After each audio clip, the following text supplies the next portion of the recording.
영상 보겠습니다. 여기 있어요. 나는 부족하지만 주님이 일하십니다. 주님 내가 교사입니다. 내 작은 사랑으로 아이들이 자라납니다. 때론 힘들어 넘어지고 쓰러지지만 주님이 계시니 나 일어섭니다. 능력 주시는 하나님 바라볼 때에 주님이 하실 일 기대합니다. 나의 헌신과 섬김이 하나님께 향기로운 제물 되기, 내게 주신 귀한 사명을 통해 하나님 나라 세워가리.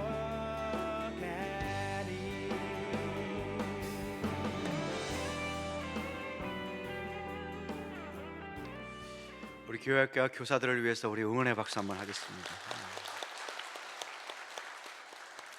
우리 교사분들 수고 많으신데 또 하나님께서 기름 부어 주셔서 우리 어린아이들 다음 세대들이 신앙과 믿음 안에서 제2의 다윗으로 잘 자라고 또 키워낼 수 있도록 함께 기도하는 여러분 되시길 소망합니다.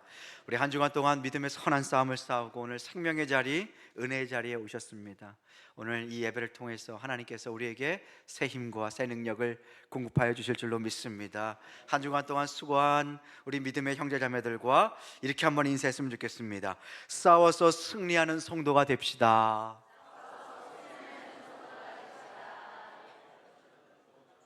싸워서 승리하는 성도가 됩시다 라고 할 때 집에 가서 싸우시면 안 되고요. 우리의 싸움은 혈과 육이 아니라 하늘의 공중권세 잡은 사단과의 영적인 싸움입니다. 그 싸움에서 승리하여 승리의 계가를, 하나님을 향한 영광을 올려드리는 여러분 되시길 소망합니다. 영적 전쟁 계속되고 있습니다. 여러분들 일주일 내내 사실 영적인 전쟁을 치르고 지금 오신 거예요. 보이든 보이지 않든, 내가 의식하든 의식하지 못하든, 오늘 여러분들 예배 자리에 오실 때도 수많은 치열한 영적인 전투가 있었습니다. 아침에 일어나서 갈까 말까 마음의 생각과 갈등이 있었고요, 또 상황과 형편의 어려움도 있었을 것입니다. 자꾸 우리를 끌어당기는, 주저앉히는 사단과의 영적인 싸움에서 여러분들 승리하고 이 자리에 오신 것이죠. 영적인 전쟁들의 특징이 몇 가지 있어요. 알아두면 참 좋습니다. 첫 번째, 사단은요 쉬지 않습니다. 사단의 영적인 공격은 계속되는 거예요. 사단은 부지런합니다. 지속적인 싸움입니다. 우리도 일주일 내내 그렇게 영적 싸움을 지금 싸우고 여러분들 오신 거예요. 두 번째, 사단은요 차별하지 않아요. 사람을 고르지 않습니다. 이제 막 아장아장 예수님을 믿기 시작한 믿음의 사람들도 사정없이 공격하고요, 3대 4대 30년 40년 오랫동안 신앙생활했던 그런 사람들도 여지없이 사단이 공격합니다. 장로님, 권사님 그런 거 고르지 않아요. 목사까지라도 사단은 넘어뜨립니다.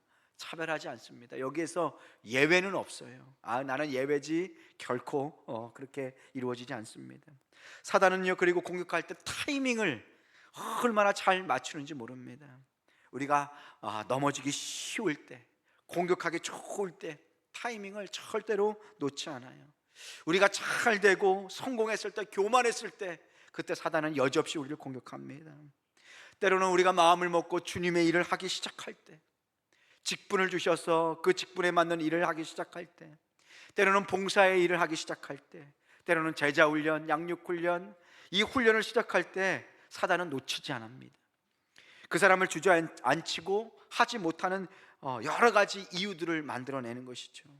때로는 우리가 복음을 전하기 시작할 때 사단은 우리를 흔듭니다. 왜냐하면 복음이 증거되면 그 복음을 통해서 영혼이 생명을 얻기 때문에 사단이 그걸 그냥 두지 않아요. 우리 목요일마다 목요전도대 이제 복음을 전하기 시작했습니다. 세 번째 주인데 여러분들도 목요일날 시간이 되시면 한번 나오셨으면 좋겠어요. 9시 50분에 우리 모여서 기도하고요, 곳곳에 복음을 전하러 갑니다. 하나님께서 얼마나 기뻐하시는지 몰라요. 이렇게 복음을 전하기 시작할 때요, 사단이 역사하는 거예요. 우리를 힘들게 하고 그 자리에 서지 못하게 하는 것입니다. 사단은 이렇게 쉬지 않고 차별하지 않고 타이밍마다 우리를 공격하고 넘어뜨립니다. 그것이 사단의 영적인 전쟁입니다. 그렇다면 이 사단은, 이 마귀는 어떤 존재일까요? 우리가 적을 잘 알아야 하잖아요, 그죠? 나를 공격하는 그 영적인 존재가 누구인가, 어떤 존재인가. 요한복음 8장 44절에 사단에 대해서 이렇게 설명합니다. 너희는 너희 아비 마귀에게서 났으니 너희 아비의 욕심대로 너희도 행하고자 하느니라. 그는 처음부터 살인한 자요, 진리가 그 속에 없으므로 진리에 서지 못하고 거짓을 말할 때마다 제 것으로 말하나니 이는 그가 거짓말쟁이요 거짓의 아비가 되었습니다. 사단은 첫 번째, 처음부터 살인한 자예요. 죽이고 망하게 하는 존재가 사단입니다. 인류 첫 번째 살인 가인이잖아요. 가인이 동생 아벨을 죽였잖아요. 그때 사단이 그 가인을 통해서 그 죄를, 그 살인을 이끌어내는 것이죠. 두 번째, 거짓의 아비입니다. 사단은 거짓말쟁이고 거짓의 아비라고 설명을 합니다. 여러분들, 모든 죄는요, 잘 들어보세요. 모든 죄는요, 그 안에 분명히 거짓과 거짓말이 있어요. 내가 때때로 하나님 말씀대로 산다고 하지만 내 안에 거짓과 거짓말이 가득 찼다. 그러면 우리 안에 영적인 전쟁에서 패하고 있는 거예요. 누군가와 함께 교제하고 누군가와 함께 하기 위해서 우리가 그 사람을 판단할 수 있는, 물론 사람을 판단하고 정죄하면 안 되지만 우리가 구별할 수 있는, 구분할 수 있는 것이 있어요. 거짓입니다. 바로 사단은 거짓의 아비예요. 세 번째, 사단은요, 요한계시록 12장 10절에 보면요, 참소하는 자로 나옵니다. 살인하는 자, 거짓말하는 자, 세 번째 참소하는 자예요. 예수님의 그리스도의 권세가 나타났으니 우리 형제들을 어떻게 하는 자예요? 참소하던 자. 곧 우리 하나님 앞에서 밤낮 참소하던 자가 어떻게 됐답니까? 쫓겨났다. 사단이 마지막에는 쫓겨났다. 그런데 그 사단이 뭐 하던 자였어요? 참소하던 자. 이 참소한다라는 것은 비난하고 정죄한다는 뜻이에요. 뒤에서 물어뜯는다는 뜻입니다. 정죄하고 판단하고 비난하고 손가락질하고 뒤에서 공격하고 물어뜯는 자가 뭐예요? 사단이고 참소하는 자라는 거예요. 사단의 존재는 결론적으로 뭡니까? 죽음과 살인의 영이에요. 어둠과 죽음이 있는 것. 그 다음에 사단은요, 거짓의 영이에요. 자꾸 거짓말하도록 부추기는 것, 거짓이 있는 곳이 사단의 영역입니다. 세 번째, 참소하는 자예요.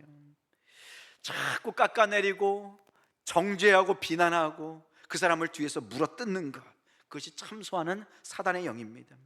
그런데 가정에서도 이러한 영적인 전쟁이 펼쳐져요. 참소하던 사단의 공격이 가정 안에서도 나타나는 것을 보게 됩니다. 가정 안에서 서로 정죄하고 비난하고 판단하고 물어뜯는 공격, 자녀와 남편과 그리고 아내에게 저주와 정죄의 그 독국물을 퍼뜨리는 것, 그것이 다 사단의 공격이고 다 영적인 싸움인 것입니다. 우리 가정 안에서 때때로 이런 얘기 하지 않습니까? 너는 어쩌면 네 애비랑 그렇게 똑같냐? 그 씨가 대대체 어디로 갔냐? 나 김씨라면 치가 떨린다. 이 김씨라고 하면 안 되고, 이 씨라면은 내가 정말 치가 떨린다. 최가들, 내가 이게 최가들 때문에 어쩜 그렇게 똑같냐? 당신이 그럼 그렇지, 내가 얼마나 가나했어. 그럼 그렇지, 당신의 수준이 그렇지. 내가 그럴 줄 알았어. 내가 뭐라 그랬어? 얼마 안 갈 줄 알았어. 하나도 바뀐 게 없잖아. 그럼 그렇지. 네 주제에 뭐예요? 자꾸 저주와 정죄의 독국물을 퍼뜨리는 거예요. 가정뿐만 아니라 우리나라에도 이렇게 악한 사단의 문화가 있습니다. 바로 뭐예요? 정죄와 비난의 문화예요. 얼마 전에 젊은 여자 배우가 스스로 목숨을 끊었습니다. 김세론이라는 여자 배우죠. 물론 음주운전 했어요. 하면 안 되죠. 음주운전하면 절대 안 됩니다. 그런데 그 어린 영혼이 감당하기에 너무 벅찬 과도한 정죄와 비난이 있었어요. 그 영혼이 죽을 때까지 정죄하고 비난하는 거예요. 욕설을 달고 저주를 퍼뜨리고 여러 가지 일들을 빼앗고, 뭐예요? 사단의 영, 뒤에서 참소하는 자, 물어뜯고 정죄하고 그 영혼에 주홍글씨를 새겨서 어디 가든 살 수 없도록 그 영혼을 깎아내리는 거예요. 정죄하는 거예요. 사단이 하는 일입니다. 교회에서도 이런 일들이 참 많아요. 목사들이 때때로는 설교할 때 말 실수를 할 때가 있어요. 사람이니까. 그런데 그 단어 하나에, 말 한마디에 이렇게 웅크리고 있다가 어떻게 실수하나라고 보는 거예요. 그리고 그것을 물면 공격하는 거예요. 물어뜯는 거예요. 정죄하는 거예요. 참소하는 거예요. 우리 교회는 안 그래요. 우리 교회는 절대로 그런 사람 없어요. 네, 정말입니다. 그런데 어떤 목사님들 보면 인터넷에 설교를 하는데 말씀도 전하고 얼마나 좋아요. 그런데 어떤 분들은 굳이 다른 목사님을 정죄하고 비난하고 비판하는 것에 혈안이 되어 있는 분이 계세요. 생명을 전하기에도, 복음을 전하기에도 시간이 부족한데 그 생명과 진리를 전하는데 왜 남을 깎아내리고 정죄하고 작은 차인데 그것을 원수를 만들어서 그 인격을 그렇게 흠결을 내는지, 왜 참소하는지 모르겠습니다. 우리 성도님들 사이에서도 마찬가지예요. 누가 작은 실수를 하면 그걸 견디지 못하는 거예요. 참소하는 이 마귀, 정죄하고 비난하는 이 마귀가 한번 쓸고 간 자리는요, 사단이 원하는 결과를 얻게 됩니다. 남기게 돼요. 그것이 무엇이에요? 여러분들 정죄와 판단을 한번 경험해 보시죠. 정죄하고 판단하고 손가락질하고 나를 막 깎아내릴 때 어때요? 우리의 마음이, 우리의 영혼이 치명상을 입게 돼요. 정죄의 말, 저주의 말, 비난의 말을 들으면요, 우리의 마음에 상처를 입고 다치고 상하게 됩니다. 낙심이 찾아와요. 힘이 쭉 빼앗겨 버립니다. 열심히 하나님 나라를 위해 살다가 한번 탁 엎어졌어요. 실수하고 넘어질 수 있죠. 왜요? 우리는 다 공사 중인 사람들이잖아요. 만들어지는 사람들이잖아요. 그런데 옆에서 참소해요. 사단이 고소하다 그러면서 그것을 상처를 후벼 파는 거예요. 예수님은요, 때로는 우리의 잘못을 일깨워 주십니다. 그런데 인자한 아비처럼 그 잘못을 깨우쳐 주시고 우리를 수술해 주세요. 우리가 그렇게 썩고 골문 부분을 째서 그 고름을 짜내시고 사랑으로 덮어주시고 치료해 주세요. 그것이 예수님의 치료법인데 사단은 어떻게 해요? 넘어져 있어요. 상처가 있어요. 그걸 손가락으로 후벼 파는 거예요. 독을 퍼뜨리는 거예요. 그러면 온몸에 염증이 생겨서 도저히 일어설 수 없도록, 낙심이 찾아오고 기쁨과 활력을 잃어버리도록 주저앉히는 것이 바로 참소하는 사단의 영이라는 거예요. 이렇게 사단의 정죄와 판단에 의해서 기쁨과 활력을 잃고 넘어져 있는 우리를 예수님께서 찾아오십니다. 그리고요, 영적인 싸움을 계속할 수 있도록 우리에게 영적인 무장을 주세요. 그것이 바로 의의 흉배예요. 의의 호심경이에요. 오늘 본문 말씀 에베소서 6장 14절 말씀입니다. 그런즉 서서 진리로 너희 허리띠를 띠고, 그런즉 사단이 너를 공격하고 참소하고 넘어뜨릴 때에 진리로 허리띠를 띠고 무엇을 붙이래요? 의의 호심경을 붙이고. 이 의의 호심경은 우리의 상체, 그렇죠? 우리의 가슴과 배를 보호하는 거예요. 몸통을 보호하는 것이 바로 의의 호심경, 의의 흉배입니다. 이 의의 호심경이라는 것은 우리의 몸통을 보호하는데, 우리의 몸통은 우리의 내장기관이 있지요. 이 내장기관을 보호한다는 것이 바로 의의 흉배입니다. 근데 마틴 로이드 존스 목사님이 이 에베소서 강해를 하면서 우리의 내장이 우리의 감정과 연결되어 있다라고 설명하세요. 옛날 사람들은 여러 가지 기분이나 감정을 느낄 때에는 어떤 신체 기관에 영향이 있는 것이라고 생각했다는 거예요. 그래서 사도 바울이 우리에게 의의 호심경을 붙이라 라고 말할 때, 그것은 우리가 이 세상에서 마귀와 싸우고 전투할 때 기분과 감정을 조절하는 곳, 그곳이 어디예요? 바로 우리의 장기, 영적인 장기를 보호하는 것이 의의 호심경, 의의 흉배라는 거예요. 사단은요, 우리를 정죄해요, 판단해요, 비난해요. 그리고 주저앉히는 거예요. 그러면 우리의 낙심이 되잖아요. 그래, 내 인생이 그렇지, 내가 해봐야 무엇을 얻을 수 있을까? 우리를 계속 주저앉히는 겁니다. 우리를 낙심시키는 거예요. 그것이 사단이 하는 역할입니다. 그래서 우리의 흉배, 우리의 상체, 우리의 그 내장기관, 감정, 우리의 마음을 보호하시는 것이 바로 의의 흉배라는 것이에요. 여러분들 정리해 보면요, 의의 흉배는 우리의 몸통을 보호해 주는 것입니다. 그리고 내장기관을 보호해 주는 거예요. 성경은 우리의 이 내장 기관이 우리의 마음과 감정을 관장하는 것으로 표현합니다. 그래서 사탄은요, 우리를 정죄하고 비난하고 뒤에서 물어뜯습니다. 그리고 우리 스스로 우리가 하나님의 자녀의 길, 거룩의 길, 믿음의 길을 포기하도록 주저앉히고 낙심시키는 거예요. 우리의 내장기관, 영적인 내장기관을 공격해서 낙심시키고 예수님의 길을 걸어가지 못하도록 그렇게 만드는 것입니다. 우리의 기분과 감정을 무너뜨리고요, 힘을 빼앗아 버립니다. 활력을 잃어버리게 만들어요. 자꾸 고소하고 자꾸 비난하고 정죄하면서 우리 스스로 낙심하게 만드는 거예요. 자포자기하게 만드는 것입니다. 그리고 죄의 나락으로 계속 끌어당기는 거예요. 싸울 힘도 잃어버리고 영적인 활력을 상실하게 만들어 버립니다. 이렇게 비난과 정죄의 화살이 쏟아질 때 우리는 어떻게 해야 돼요? 예수님이 주신 의의 흉배를 입어야 돼요.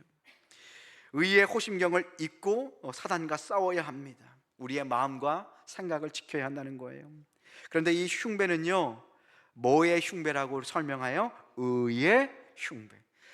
가슴과 몸통을 지키지만 이 나를 지키는 이 흉배가 그냥 만들어진 것이 아니라 무엇으로 만들어진 거라고 그래요? 의를 통해서 만들어졌다. 그럼 여러분들, 의는 무슨 뜻일까요? 의의 흉배라고 그러는데, 의로 만들어진 흉배를 우리가 붙이고 사단과 싸워야 되는데 의가 무엇일까? 여러분들, 의는요, 한자로 보면 예전에 한번 보여드렸죠? 양자에 나의자가 들어가 있어요. 양 밑에 내가 들어가 있는 거예요. 예수님의 피 밑에 내가 들어가 있는 것입니다. 그것이 뭐예요? 의라는 것이에요. 의, 옳다, 하나님 앞에 옳다라고 인정받는 것, 예수님 아래 섰을 때 그것이 의예요. 영어로는 righteousness입니다. 옳다라고 하나님의 심판을 받는 그 자리가 바로 의예요. 그래서 의는요, 두 가지 글자로 줄일 수 있는데, 두 글자로 줄일 수 있는데 바로 두 음절인데 기준이라는 뜻이에요. 의라는 것은 창조주 하나님의 기준이에요. 기준. 창조주 하나님은요, 이 땅에 분명한 기준을 가지고 세상을 만드셨어요. 여러분들, 그 기준이 바로 우리가 보는 이 세상의 질서이고 원리입니다. 여러분들, 하나님께서 물을 만드셨잖아요, 그죠? 물이 언제 끓어올라요? 100도가 되면 끓어오르잖아요. 손가락 집어넣을 필요가 없잖아요, 그죠? 100도가 되면 물이 끓기 시작해요. 그 기준이 있어요. 그 기준이 넘었으면 물이 끓기 시작하는 거예요. 그리고 언제 물이 얼까요? 영하로 떨어지면, 0도 밑으로 내려가면. 그걸 다 하나님이 만드셨잖아요. 하나님의 기준과 질서대로. 여러분들, 바다의 경계를 누가 정하셨어요? 하나님이 정하셨죠. 해를 만드시고 달을 만드셔서 그 달과 해가 바닷물을 붙잡고 더 멀리 가지 못하도록 그렇게 하나님께서 경계선을 만드셨어요. 그것이 기준이에요. 그것이 창조의 질서예요. 영적으로도 이 기준이 있습니다. 그것이 바로 의라는 것이에요. 여러분들, 성경이 말하는 이 의, 하나님의 기준은요, 어떤 기준입니까? 천국과 지옥을 나누는 기준이고요, 하나님의 자녀와 하나님의 백성을 나누는 기준이 바로 의입니다. 그래서 하나님께서 우리에게 흉배를 주신다는 것은 의의 흉배라는 것이에요. 의로 만들어진 흉배, 예수 그리스도의 피로 만들어진 흉배를 의미합니다. 그래서 여러분들 묻겠습니다. 하나님 나라에 들어가려면 우리에게 무엇이 있어야 합니까? 예수 그리스도의 의, 예수 그리스도의 피가 있어야 되는 거예요.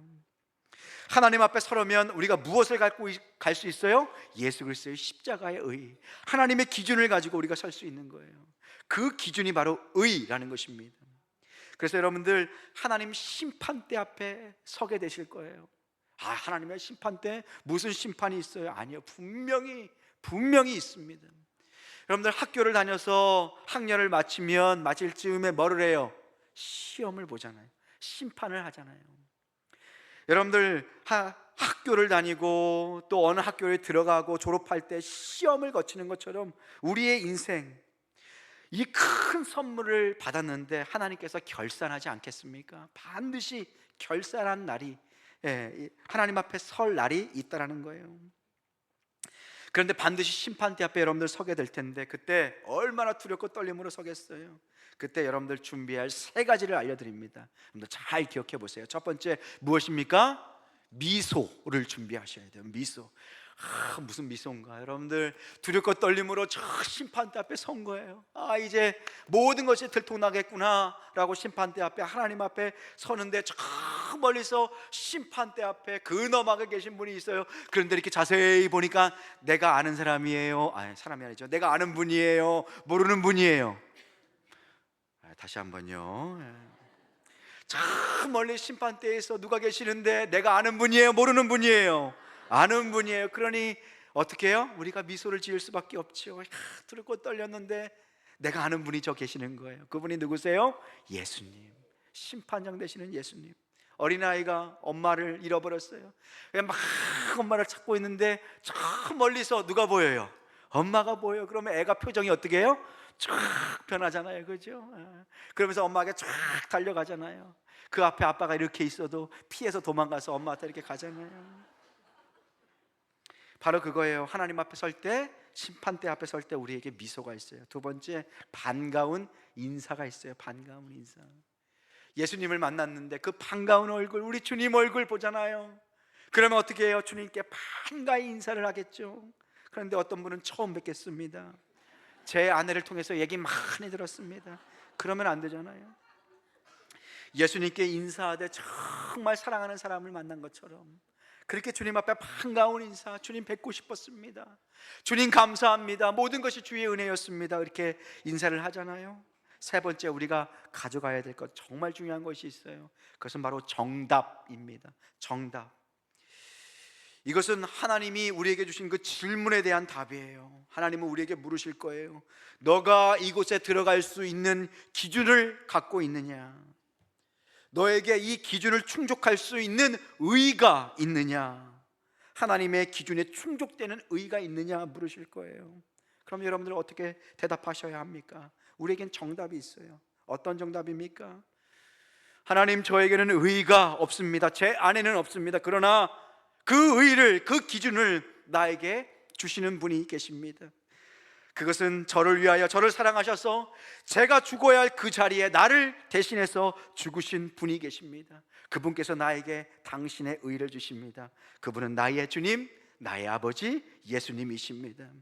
그래서 히브리서 9장 12절에 염소와 송아지의 피로 하지 아니하고 오직 누구의 피로요? 자기의 피로, 예수의 피로. 어떤 속죄요? 영원한 속죄를 이루사 단번에 어디로 가셨대요? 성소로 들어. 성소는 하나님이 계신 곳이에요. 그래서 우리가 예수님의 피를 의지하여 주님 앞에 가는 거예요. 하나님 앞에 가는 거예요. 너에게 의가 있느냐, 기준이 있느냐라고 했을 때 우리가 누구를 의지해서 나가야 됩니까? 예수 그리스도. 저에게는 의가 없습니다. 그러나 그 의를 나에게 주시는 분이 계십니다. 나를 사랑하셔서 나를 위하여 이 땅에 오셔서 십자가에 달려 돌아가심으로 그 죄의 값을 치르신 예수 그리스도의 피의 공로를 의지하여 내가 주님 앞에 나아갑니다. 그것이 우리의 신앙 고백인 줄로 믿습니다. 예수님의 의가 나에게 주어지는 것이 바로 전가의 교리예요. 전가, 인퓨전, 나에게 부어주시는 거예요. 예수 그리스도의 피로 우리를 덮어주시는 겁니다. 그래서 의라는 것이 양자의 그 밑에 나자, 내가 있는 거예요. 양의 피가 쏟아지는 곳에 우리가 그 안에 있으면 예수님의 의가 우리의 의가 되는 줄로 믿습니다. 그러면 예수님께서 이렇게 물으실 거예요. 그러면 예수의 피가 너에게 공로가 되고 너에게 의가 되는 사실을 어떻게 확인할 수 있느냐, 어떻게 확신할 수 있느냐 라고 물으실 때 여러분들은 어떤 말씀을 가져가야 될까요? 로마서 4장 5절 말씀이에요. 우리 함께 읽어보겠습니다. 시작. 이를 아니할지라도 경건하지 아니한 자를 의롭다 하시는 이를 믿는 자에게는 그의 믿음을 의로 여기시나니. 아멘. 이를 아니할지라도 아무 공로가 없어요. 그런데 의롭다 하시는 분이 계세요. 누구세요? 예수님. 근데 그 예수님을 믿는 그 믿음을 뭐로 여기신대요? 의로 여기신다. 사랑하는 성도 여러분, 우리는 예수님의 아들이고 딸인 줄로 믿습니다. 예수님이 우리의 신랑이시고 구원자세요. 그래서 그분의 것이 우리의 것이 되고 그분의 의가 우리의 의가 됩니다. 그래서 우리는 끝까지 무엇을 고백해요? 의인은 오직 믿음으로 말미암아 살리라. 주님, 그렇습니다. 내가 믿음만으로 살 수 있습니다. 내가 믿음으로 살겠습니다. 그것이 우리의 찬양이고 고백인 줄로 믿습니다. 그것이 의의 호심경이에요. 나의 의가 아니라 예수 그리스도의 의. 그 의의 옷을 입고 우리가 담대하게 영적인 싸움을 싸울 수 있는 것입니다. 그렇다면 우리가 어떻게 의의 호심경을 입을 수 있을까? 어떤 자에게 입혀 주시는가? 첫 번째, 가장 중요합니다. 나의 의를 먼저 벗어 던져야 합니다. 사단이 우리를 정죄하고 비난하고 뒤에서 물을 뜯을 때에 우리는 저 절망의 바닥으로 떨어질 때가 있습니다. 그때 우리가 붙들어야 될 것이 뭐예요? 의의 호심경. 나는 나의 의로 사는 것이 아니라 예수 그리스도의 의로 사는 존재다. 네가 아무리 나를 공격할지라도 나에게는 예수 그리스도의 의의 옷이 있다. 나는 다시 일어설 것이다. 그렇게 고백할 수 있는 거예요. 그런데 정반대로 오히려 사단이 공격하면 공격할수록 나의 의의 옷을 굳게 붙잡는 사람들이 있어요. 예수님의 의의 옷을 입지 않고 사단이 공격할 때마다 내 의를 계속 높이는 사람들이에요. 끝까지 나의 의를 붙드는 사람들이에요. 이 사람들이 하는 특징들이 뭡니까? 고백이 뭐예요? 예수를 믿느니 내 주먹을 믿지라는 사람들이에요. 이 의를 성경은 어떻게 표현합니까? 이사야서 64장 6절 말씀이에요. 무릇 우리는 다 부정한 자 같아서 우리의 의는 다 무엇과 같다고 말씀하십니까? 더러운 옷과 같다. 사단이 우리를 공격할 때 오히려 우리의 의를 붙드는 사람들이 있어요.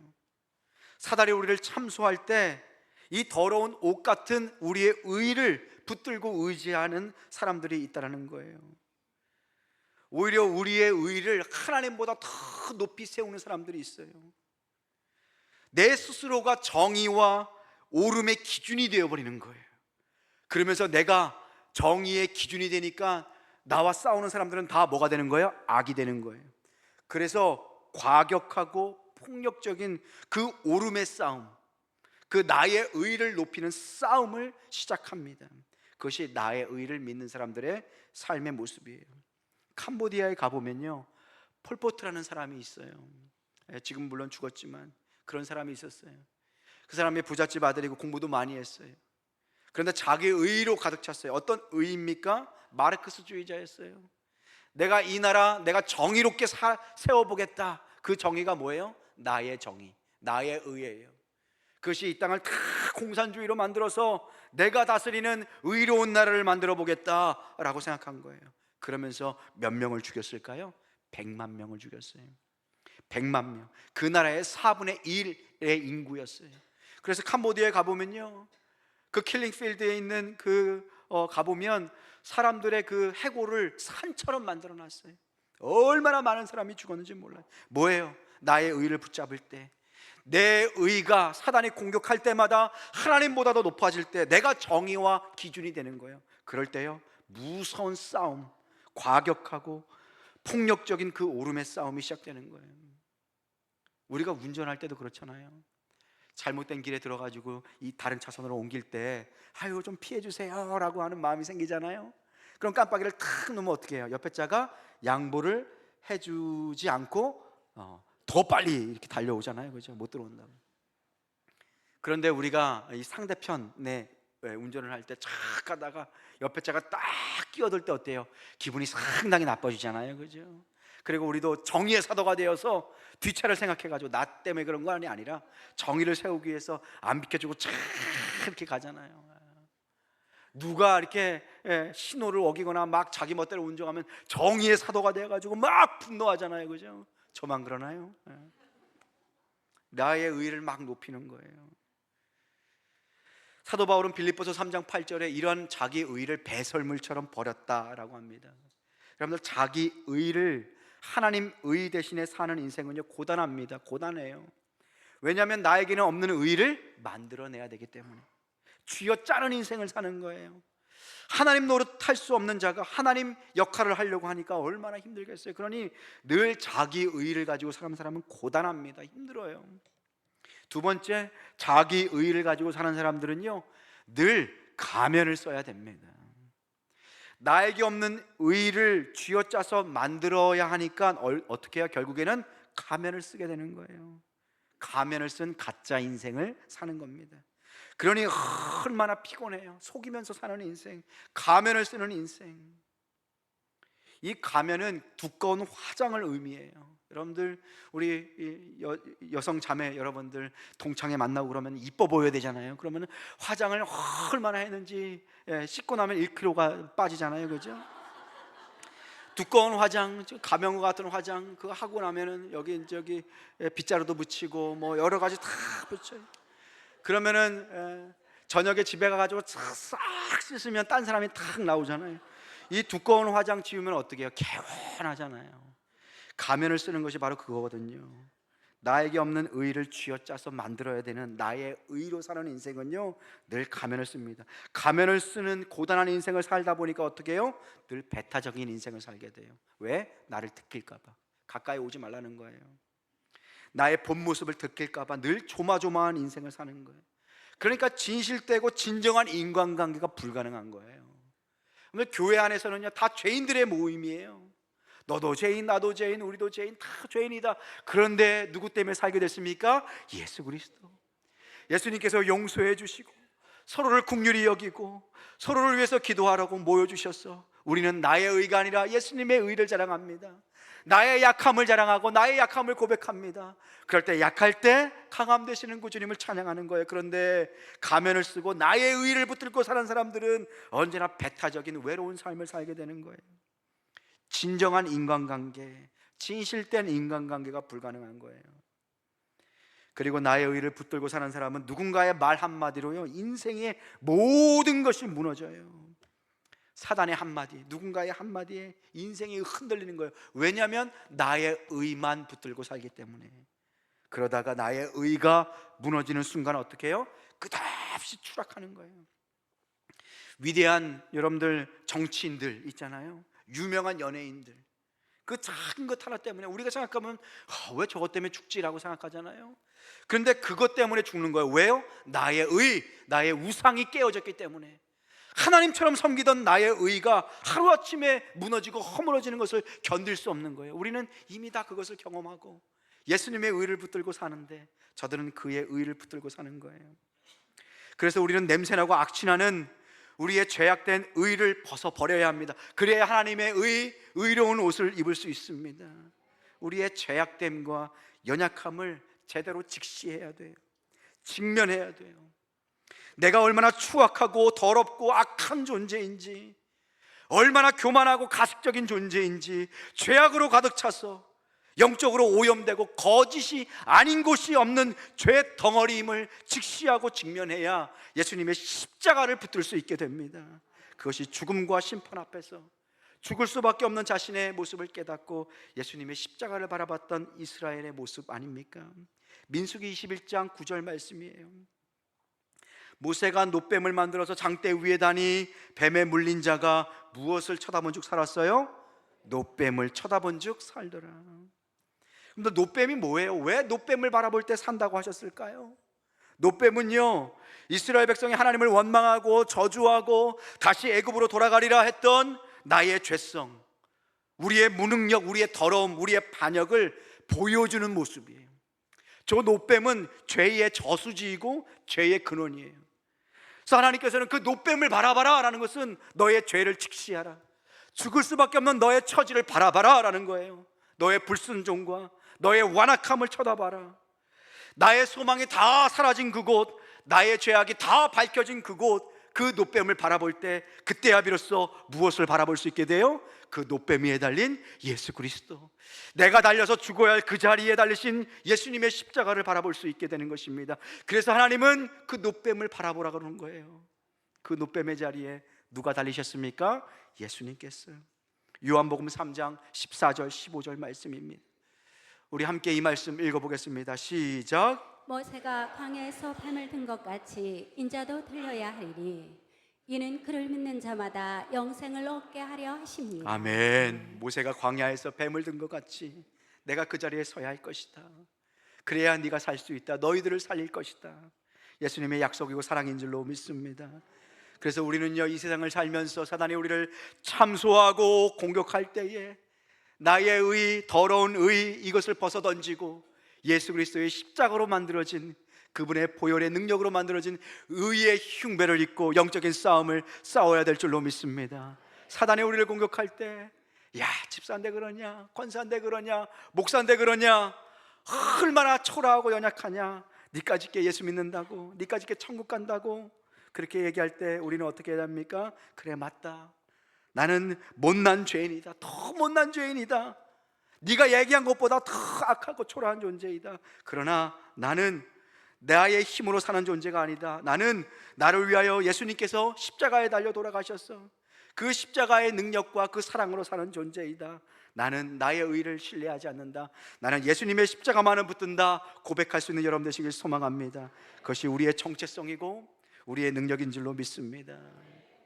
그래서 이렇게 의의 흉배를 입은 자들은요, 나의 더러운 나의 더러운 고집을 벗어버리고 예수님의 흉배를 입은 자들은 그 다음에 어떻게 살게 됩니까? 불의와 싸우면서 거룩함을 향해 달려가게 됩니다.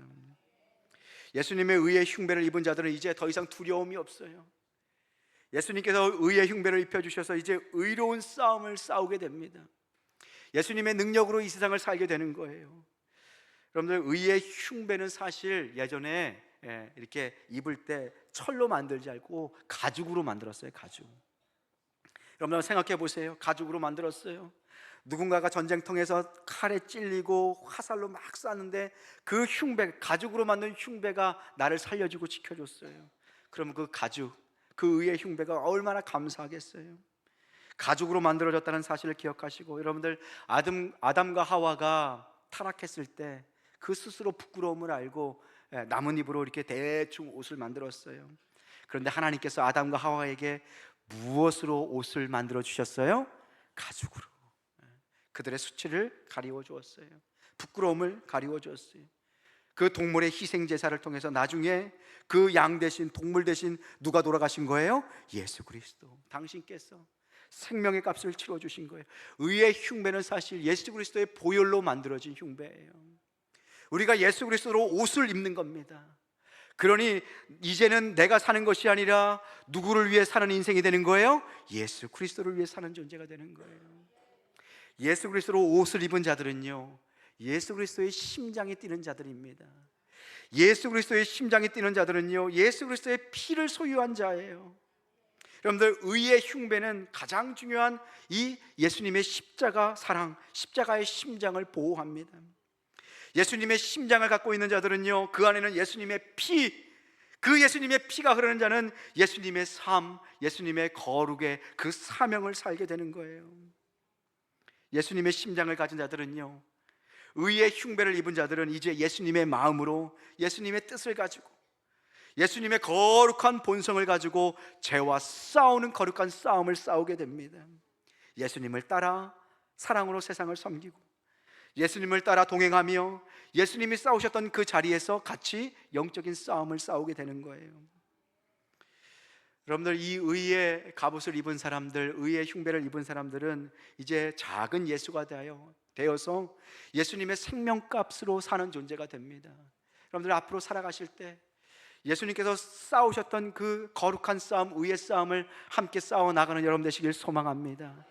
예수님의 거룩이 무너진 그곳에 예수님처럼 아파하며 예수님의 말씀으로 세상을 섬기고, 그리고 무너지고 깨어졌던 그 자리에 예수님의 의의 흉배를 가지고 가서 사단과 영적으로 싸우며 하나님의 영광스러운 하나님의 나라를 아름답게 함께 세워나가는 여러분 되시길 소망합니다. 예수님이 이 땅에 계셨더라면 하셨을 그 일, 예수님이 이 땅에 계셨더라면 가서 위로해 주었을 그 영혼 한 사람을 의의 흉배를 가지고 가서 그들을 섬기는 거예요. 내가 경험한 사랑, 내가 경험한 그 은혜. 의의 흉배를 입기 전에는 나의 의로 가득 차서 싸우고 분투하며 정죄하며 그 사람을 판단하고 깎아내리고 뒤에서 물어뜯었지만, 지금은 어떻게 해요? 의의 싸움을 싸우되 나의 의가 아니라 누구의 의를 의지하는 거예요? 예수 그리스도의 의를 의지하는 거예요. 그래서 죄와 싸우되 어떻게 싸울 수 있어요? 사랑으로. 예수님의 십자가의 권세를 가지고 하나님의 싸움, 의로운 싸움, 영적인 싸움을 싸울 수 있게 되는 거예요. 예전에는 과격한 싸움이었지만 지금은 어떻게 해요? 살리는 싸움, 사랑의 싸움을 하게 됩니다. 사랑하는 성도 여러분, 하나님께서 우리에게 예수님의 심장을 허락하여 주신 줄로 믿습니다. 지금 우리에게는 예수님의 심장이 뛰고 있어요. 예수 믿은 지 오래되어서 이 심장이 뛰는지, 멈췄는지도 모르는 분들이 계시다면 오늘 시간 성령 하나님께서 여러분들에게 힘차게 뛰는 예수님의 심장, 사랑의 심장, 의의 심장을 이식하여 주시기를 주님의 이름으로 축복합니다. 주님, 오늘 이 시간 성령 하나님 다시 한번 힘차게 뛰는 예수님의 심장을 주셨어. 예수님의 마음으로 죄와 싸우며 무너진 곳을 다시 세우며 하나님의 영광을 선포하게 하여 주시옵소서. 그래서 우리는 거룩의 싸움, 의의 싸움을 싸우는 하나님의 자녀가 되는 거예요. 여러분들 상상 한번 해보세요. 내가 의의 갑옷을 입고 세상을 살리고 하나님께서 이 땅에서 하시고자 하시는 그 일을 하는 존재가 된다면 얼마나 우리의 삶이 영화로울까요? 사랑의 빚진 자라는 최태섭 장로님이 계십니다. 이 장로님이 정말 하나님의 의를 위해서 살았던 장로님인데 평안북도 정주군에서 출생하셨어요. 일제시대 때 변호사 시험을 보기 위해서 책을, 법전을 딱 펼쳤더니 거기에 뭐가 써 있냐면 우리 일본은 천황의 나라이다, 이 덴노 천황은 신의 아들이다 라고 딱 써 있는 거예요. 그러니 나는 변호사 못하겠구나, 책을 딱 덮었어요. 그리고 이제 변호사가 아니라 이제 사업을 해야 되겠다, 예수님의 정의로운 말씀으로 내가 사업을 한번 해보겠다라고 시작해서 정미소로 시작했어요. 그 다음에 비누 사업을 시작했어요. 그것이 잘 됐어요. 너무 잘 돼서 어느 한 날은 그 사업 물품이 가격이 폭등한 거예요. 근데 폭등했는데 그 폭등하기 전에 누구하고 계약을 한 거예요. 그러면 여러분들 같으면 어떡하겠어요? 이 계약 10분의 1 가격으로 줘야 되는데 여기 이제 대충 가격 이제 안 된다 그러고 다른 사람들이 막 돈을 더 주겠다고 막 몰려오는 거예요. 그런데 그 장로님은요, 그 이익을 포기했어요. 그리고 원래 했던 그 계약, 내가 하나님 믿는 사람인데 내가 어찌 그 계약을 파기하고 내가 그 작은 이익 때문에 하나님의 이름을 더럽힐 수 있을까라고 생각하면서 그 돈을 더 주겠다고 한 그 기회를 스스로 포기해버렸어요. 1945년 광복 이후에 북한의 공산주의 광풍이 불었잖아요.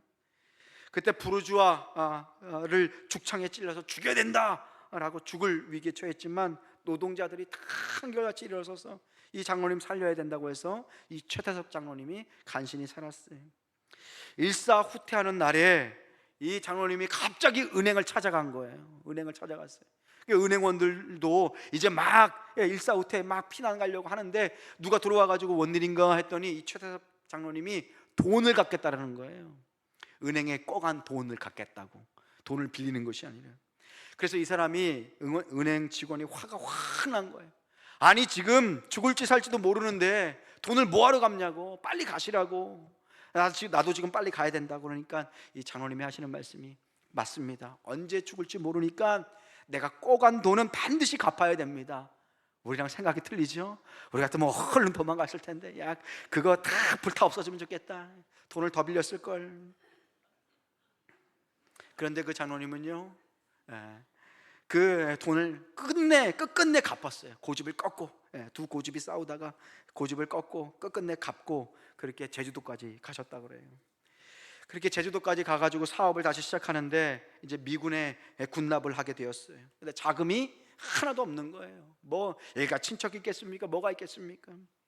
그래서 은행에 찾아갔어요. 은행에 찾아가서 인맥도 없지요, 뭐 담보도 없지요, 아무것도 없지요. 몸 하나 가지고 왔는데 뭐 씨알이 먹히겠어요? 그런데 은행 직원이랑 이렇게 저렇게 실랑이 하고 있는데 저 멀리서 자리에 탁 앉고 있는 고위직 사람이 있는데 저 멀리 보니까 낯이 익어요. 언제 봤나 이렇게 봤더니 언제 봤을까요? 그 사람을? 잘 알고 계시네요.